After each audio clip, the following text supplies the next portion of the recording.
नमस्कार। आज की मेरी वीडियो है जुखाम। आछी, नाक से पानी, आंखों से पानी। अरे भैया, कहीं मन नहीं लगता। एक रुमाल गीला हो रहा है, दूसरा उठाओ, दूसरा उठा रहा है, तीसरा उठाओ। बाहर तो आप जा ही नहीं सकते हैं। बड़ी इंसल्टिंग फील होती है जब हम बार बार नाक को साफ करते हैं। होता है अक्सर ऐसा, बच्चों को भी हो जाता है, माएँ परेशान हो जाती हैं।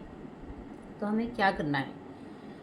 ये नहीं कि घर में पतिदेव को भेज दो या बच्चों को भेज दो, जाओ मेडिकल से विक्स एक्शन 500 ले आओ, और आपने खाई और उसको आपने रोक दिया। ठीक है, नाक तो आपकी बंद हो गई।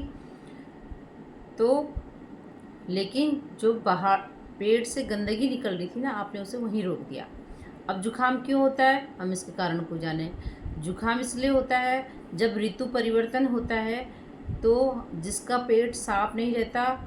वैसे तो मेन सारी बीमारियां ही हैं कॉन्स्टिपेशन या कब्ज से, लेकिन जब ऋतु परिवर्तन के समय हमारा पेट में जो मल जो है वो सड़ने लगता है, तो आंतों से उठती हुई एक स्टीम यानी भाप हमारे ऊपर की ओर उठती है। वो नासिका द्वारा, आँखों द्वारा बार बार बाहर निकलने की कोशिश करती है और हम बहुत परेशान हो जाते हैं। बार बार छींक आती है, सर में भारीपन हो जाता है, कुछ काम में मन नहीं लगता।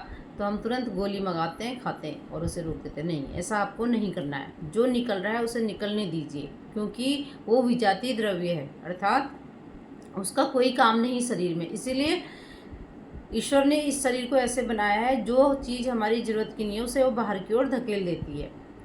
तो बार बार याद रखिए, आपको अगर फटाफट जुकाम हो रहा है तो अपने आप खाने को तुरंत चेंज करिए।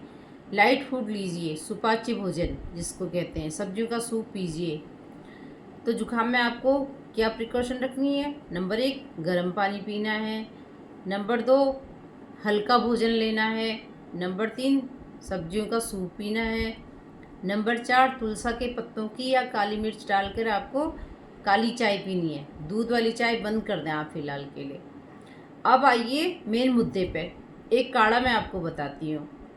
आपको क्या करना है, 1 गिलास पानी लेना है, उसमें आपको थोड़ी सी सौंफ डालनी है, एक छोटा सा मुलैठी का टुकड़ा डालना है, थोड़ी सी काली मिर्च डालनी है, थोड़ी सी अदरक का टुकड़ा डालना है और 5-7 तुलसा के पत्ते डालने हैं।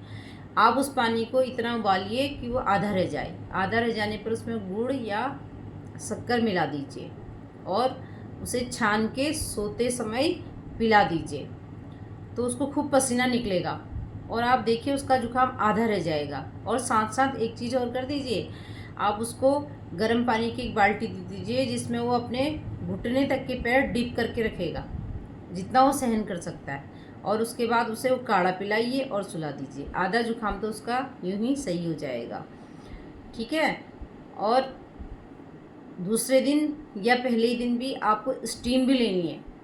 एक भगोने में आप पानी ले लीजिए, उसमें 2 चम्मच अजवाइन डालिए, नासिका से बार बार सांस लें और मुंह से छोड़ें। तो जो आपका श्लेष्मा होगा वो मुंह के रास्ते भी बाहर निकलेगा। तो जितना निकलता है उसे निकल जाने दीजिए और आपका जुकाम एकदम सही हो जाएगा। आप स्वस्थ रहें, मस्त रहें इन्हीं आशाओं के साथ। नमस्कार। कल की मेरी वीडियो दूसरे टॉपिक पर होगी।